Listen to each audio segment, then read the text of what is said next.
one of the reasons also of being late is this is the first time in my life I'm going to say something about this in public.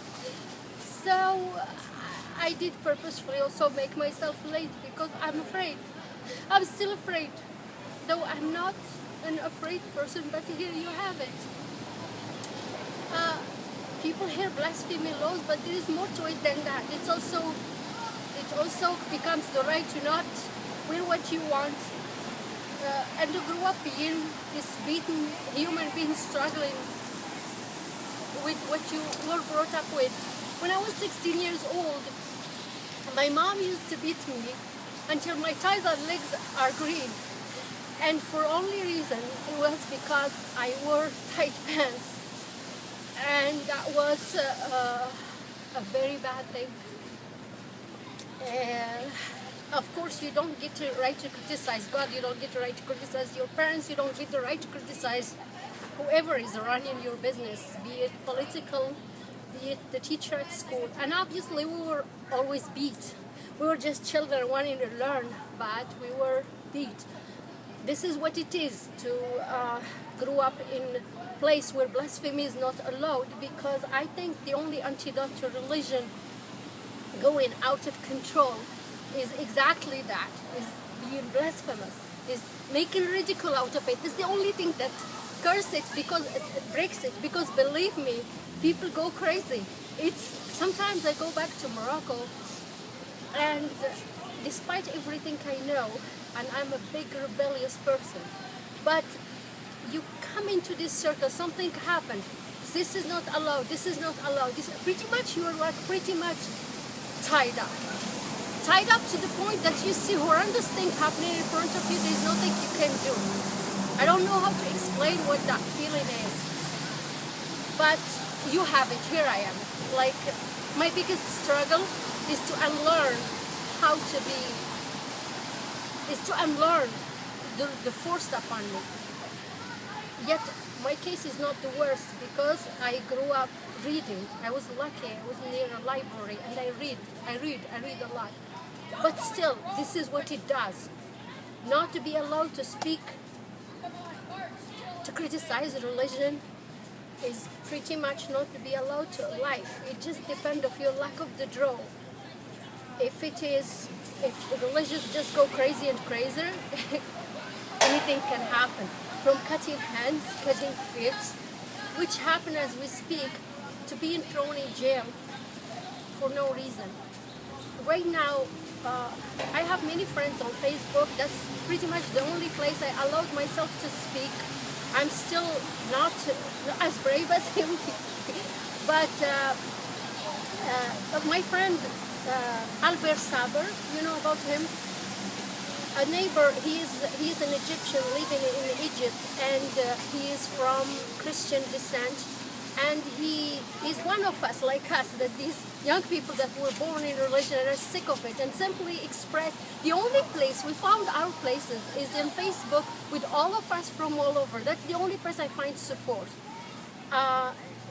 This young kid, who was one of the people who fought for revolution or whatever in Egypt, somebody in his neighborhood found out that what he wrote on Facebook page, he brought up the whole neighborhood. People came down to burn his house down.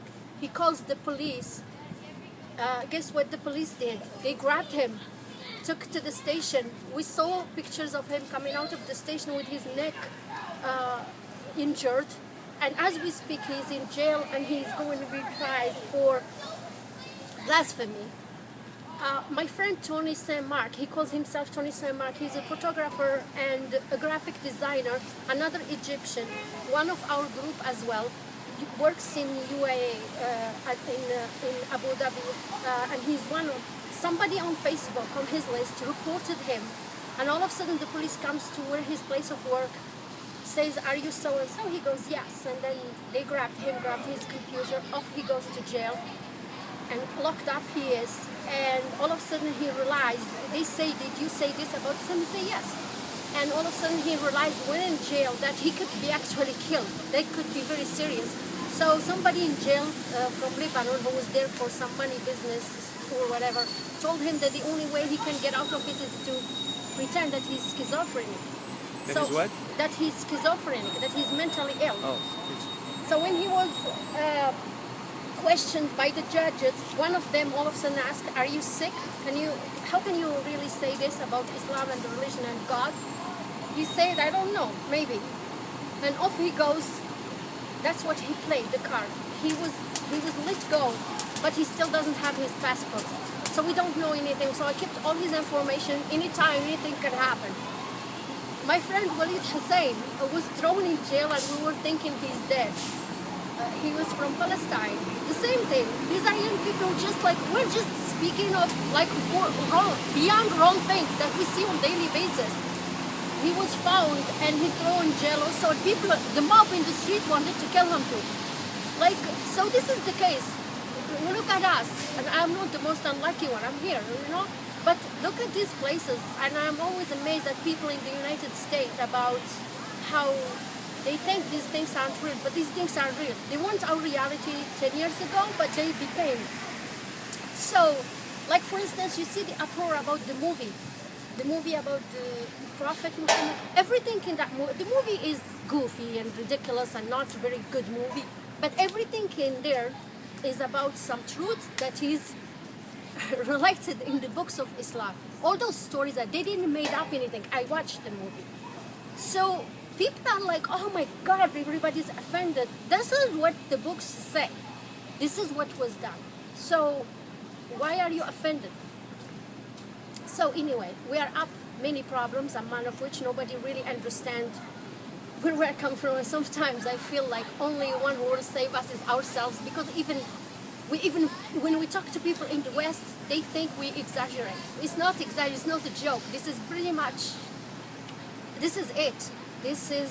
We're right in the middle of it, and it's not funny, and it's not, we don't like it. I sometimes wake up and I wish I didn't have this in my head. I wish I could just be free and just enjoy my life, but this is what it is. So, and then also we have the whole part of our people, if we call quote unquote, who are like my family. They are all Muslim, they all pray for me.